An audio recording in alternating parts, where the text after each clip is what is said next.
कहानी शुरू होती है। सौरभ ने बनारस यूनिवर्सिटी में एडमिशन लिया और शहर से दूर एक पुराने सस्ते किराए के मकान में रहने आ गया। मकान बहुत बड़ा नहीं था, बस एक कमरा, रसोई और एक लंबा सा बरामदा। लेकिन सबसे अजीब थी उस कमरे की एक खिड़की जो हमेशा बंद रहती थी। घर मालिक, एक बूढ़ा बाबा, ने साफ कहा था, उस खिड़की को कभी मत खोलना, वहां से कभी कभी कोई देखता है।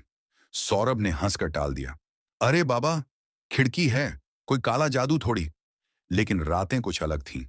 पहली ही रात उसे नींद नहीं आई।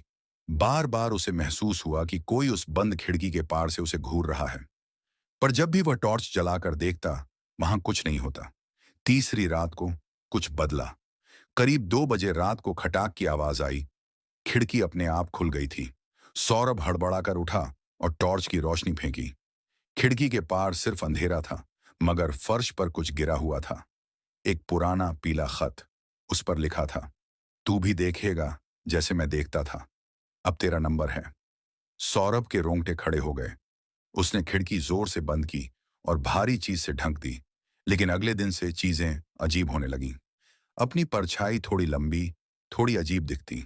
कमरे में चलती हवा से कभी खिड़की की झलक मिलती और उस पार कोई काली आकृति दिखाई देती, बिना चेहरा, बस एक छाया। अंतिम रात, यानी 5वीं रात को, सौरभ ने सपना देखा कि वह खिड़की के उस पार चला गया है, वहां जहां सिर्फ अंधेरा है और लोग बगैर चेहरों के धीरे धीरे चलते हैं।